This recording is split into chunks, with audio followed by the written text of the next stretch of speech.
Nobody wants to get sick while traveling, so here's some of my best tips to stay well while you're on the road. Everybody checks the weather when they travel, but do you think to check the altitude of your final destination? This could be important because at high altitude, the air is thinner and the oxygen levels are lower. Your body has to adapt to that. Your lungs will respond by trying to breathe faster. As you breathe faster, you're blowing off excess carbon dioxide, and that makes the acid level in your body unusually low. That can cause headaches, dizziness, and nausea and vomiting. And when it gets very severe, it can cause cerebral edema, which is a life-threatening problem. In the first days at altitude, your kidneys are also going to be working on overdrive to try to make up for that acid change. As a result, you may become dehydrated, and this becomes important because you want to make sure that you stay hydrated, but not drink excess water that can cause your sodium to be too low. And you also want to avoid excess alcohol, which can make the dehydration worse and make you much more prone to nausea and vomiting. Some vineyards grow their grapes at high altitudes, so if you're visiting one and doing a wine tasting, be careful. While a single sip of wine is not going to cause a problem, having several glasses during a tasting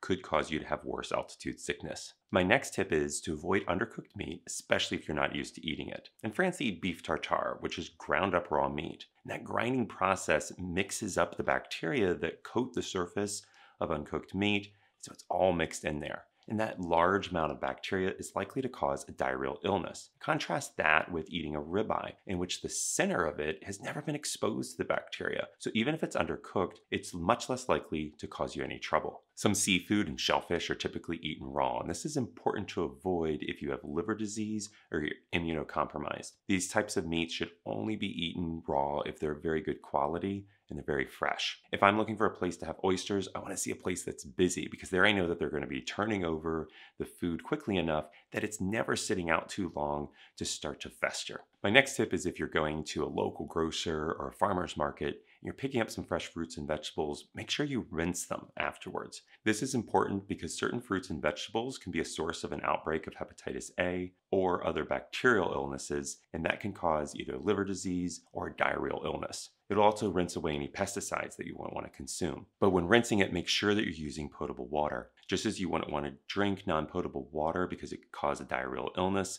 you don't want to be using water that has not been through a proper sanitation to rinse your fruits and vegetables. My next tip is that if you're eating at a street vendor, be selective. If the person serving the food looks sick, move on. There's going to be something else down the block that you can get. If you see food that's being left out that's not chilled, especially dairy or eggs, be wary because this can cause you to have food poisoning. Food doesn't have to be out very long, 2-4 hours, before it starts to harbor much more bacteria.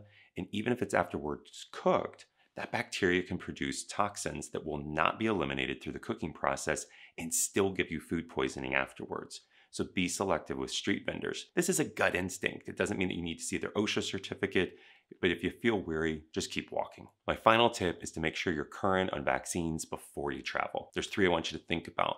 I already mentioned hepatitis A and outbreaks that can relate to fresh fruits and vegetables. Yellow fever is uncommon in colder climates, but it is more endemic within tropical areas. So if you're traveling near the equator, look into whether this is a vaccine that you need to get. Yellow fever causes a disease of the liver, somewhat similar to the effects of hepatitis A. Rotavirus can cause a severe diarrhea that's especially harmful to children.